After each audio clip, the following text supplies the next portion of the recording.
National education consultants association మరియు Adi Shankara university ఆధ్వర్యంలో the biggest education expo in Nellore. నమస్కారం, welcome to iDream media. నేను మీ విజిత. ఈరోజు ప్రపంచ దృశ్యాల్లోనే చంద్రుడి దృశ్యానికి సంబంధించిన ఒక అద్భుతమైన విషయం గురించి మీ అందరికీ చెప్పబోతున్నాను. ఆ విషయం ఏంటి అనుకుంటున్నారా? మీరు కనుక ఈ వీడియో మొత్తం చూసినట్లయితే ఆ విషయం ఏంటి అనేది మీకే వివరంగా అర్థమవుతోంది.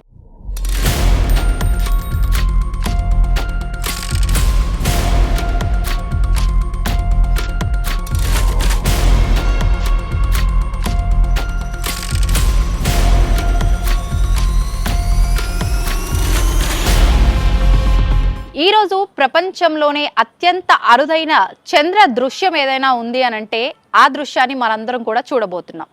ఏంటి మరి ఆ దృశ్యం అనుకుంటున్నారా? ఒక్కసారి మీరందరూ కూడా నా వెనకాల కనిపిస్తున్న చంద్రుడిని చూసినట్లయితే మీకందరికీ అర్థమవుతోంది. ఏంటి ఇంతకీ ఆ మార్పు అనుకుంటున్నారా? అయితే ఒక్కసారి చూడండి, మనం రోజు చూసే చంద్రుడి కన్నా కూడా చంద్రుడి సైజులో కానివ్వండి, రంగులో కానివ్వండి చాలా తేడా ఉంది. అయితే ఇంకా మిగతా విషయాలు ఏంటి, అసలు చంద్రుడిలో ఎలాంటి మార్పు ఉంది, ఇవన్నీ కూడా మీరు ఈ వీడియో చివరి వరకు చూస్తే అన్నీ కూడా మీకు క్లియర్గా అర్థమవుతాయి.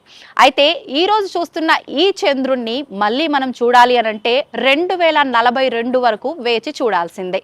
ఏంటి అంత అద్భుతం ఏముంది, ఎందుకు మళ్ళీ మనం ఆ చంద్రుడిని చూడటానికి ఇన్ని సంవత్సరాలు వేచి ఉండాలి అని చెప్పి మీరు అందరూ అనుకుంటున్నారు కదా. అసలు ఏంటి ఆ విషయం అనేది నేను ఇప్పుడు విషయంలోకి వచ్చేస్తాను. అయితే మనం ప్రతిరోజు చూసే చంద్రుడు మనందరికీ కూడా తెల్లగా పాలలాగా చాలా మనశ్శాంతిని కలిగించేలాగా కనిపిస్తూ ఉంటాడు.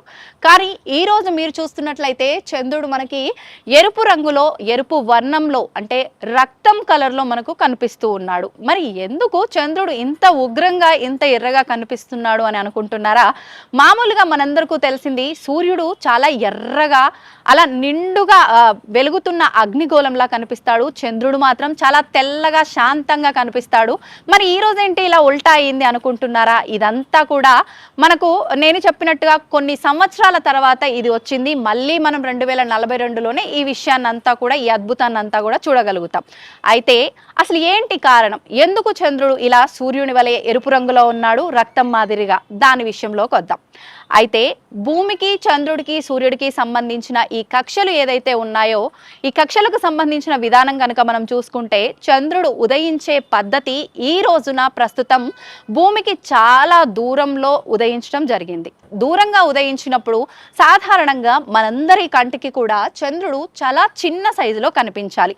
దూరం ఎక్కువైనా కొద్దీ పరిమాణం చాలా చిన్నగా ఉండాలి. కానీ ఈరోజు దానికి విరుద్ధంగా పెద్దగా కనిపిస్తున్నాడు. మరి ఏంటి భూమికి దూరంగా ఉండి కూడా ఇంత పెద్దగా కనిపిస్తున్నాడు అనంటే, అండ్ సూర్యుడు మనకు సూర్యుడి యొక్క ప్రకాశము అండ్ ఇవన్నీ దృష్టిలో పెట్టుకొని రంగు కానీ, పరిమాణం కానీ మనకు ఇవన్నిట్లో తేడా వచ్చింది. అయితే ముఖ్యంగా ఇప్పుడు మనకి ఎరుపు వర్ణంలో కనిపించడానికి ముఖ్య రీజన్ ఏంటి అంటే, చంద్రుడు ఉదయించినప్పుడు సూర్యుడి యొక్క కిరణాల వేగం అనేది చంద్రుడి పైన పడడం అనేది జరిగింది. దానివల్ల సూర్యుడి నుంచి వచ్చే ఆ ఎరుపు తరంగాలు ఏవైతే ఉన్నాయో అవి చంద్రుడి పైన పడడం జరిగింది. అందుకని ఆ సూర్య కిరణాల తరంగాల ప్రభావం వల్ల చంద్రుడు ఎరుపు వర్ణంలో రక్తంలాగా కనిపిస్తున్నారు. ఈ రోజున కనిపించే ఈ ఎరుపు వర్ణంలో కనిపించే ఈ చంద్రుణ్ణి మనం ఆరెంజ్ మూన్ అని కూడా పిలుస్తూ ఉంటారు. అయితే శాస్త్రవేత్తలు చెబుతున్న విషయం ఏంటి అనంటే, సూర్యుడి ఆ తరంగాలు అనేది భూమి అంచుల చివరల ద్వారా పడటం వల్ల చంద్రుడు దూరంగా ఉండటము, అంత దగ్గర నుంచి సూర్య తరంగాలు పడటం వల్లే ఇదంతా కూడా సాధ్యపడింది అని చెప్పి చెప్తున్నారు. ఈ రోజున అందరూ కూడా చంద్రుడు ఏంటి ఈరోజు ఇంత అద్భుతంగా వింతగా కనిపిస్తున్నాడు అని చెప్పి ఫోటోలు తీసుకోవడం, వీడియోలు తీసుకోవడం ఇదంతా కూడా సర్వసాధారణం అయిపోయింది ఈ రోజున. అయితే ఇంకా మరిన్ని విషయాలు చూద్దాం ఈ చంద్రుడికి సంబంధించి.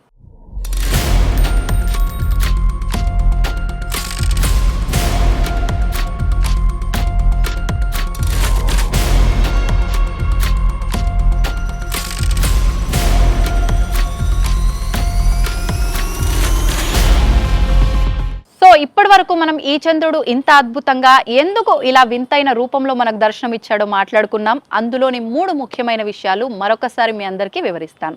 అంటే సూర్యుడు ఇంత పెద్ద పరిమాణంలో కనిపించడానికి కారణం భూమి యొక్క కక్షలో తేడా రావటం వల్ల మనకు చంద్రుడి పరిమాణం నార్మల్ కన్నా కూడా చాలా పెద్దగా కనిపిస్తోంది. నెక్స్ట్ సెకండ్ పాయింట్ వచ్చేసి సూర్యుడి తరంగం భూమి అంచుల చివరి నుండి ప్రసరిస్తూ ఉండటం, ఆ ప్రసరిస్తున్న తరంగం ఎరుపు వర్ణంలో ఉండే తరంగం ప్రసరించడం వల్ల అది మనకు చంద్రుడి పైన ప్రసరించడం వల్ల చంద్రుడు మనకు ఎరుపు రంగులో ఉదయిస్తున్నాడు, పెద్ద పరిమాణంలో ఎరుపు వర్ణంలో. దానికోసం అని చెప్పి ఇది రక్తవర్ణంలో మనకు దర్శనమిస్తున్నాడు కాబట్టి సూర్యుడు ఎర్రగా ఉన్నాడు. అండ్ దానితో పాటు ఆరెంజ్ మూన్ అని కూడా మనం మాట్లాడుకుంటున్నాం. ఇలాంటి అద్భుతమైన అరుదైన చంద్రుణ్ణి మనం ఒక 6:30, 7 ఆ ప్రాంతం తర్వాత ఇంకా పెద్దగా ఇంకా వింతగా కనిపించే అవకాశాలు కూడా ఉన్నాయి. అండ్ దీంతో పాటు మనకి ఈ విషయం శాస్త్రవేత్తలు ఒక అంచనా వేయగలిగారు ఈ చంద్రుడికి సంబంధించి. ఏంటి ఏది అని అంటే, నేను ముందరే చెప్పినట్టుగా ఇలాంటి చంద్రుణ్ణి మనం కనుక చూడాలి అని అంటే ఖచ్చితంగా 2042 వరకు వేచి చూడాల్సిందే అని చెప్పి శాస్త్రవేత్తల అంచనా. ఇదండి ఈ విషయం. ఈరోజు చంద్రుడి పరిమాణంలో కానివ్వండి, రంగులో కానివ్వండి తేడా ఎందుకు వచ్చిందో మీరందరూ కూడా చూసారు కదా. ఇది సంగతి. నమస్తే.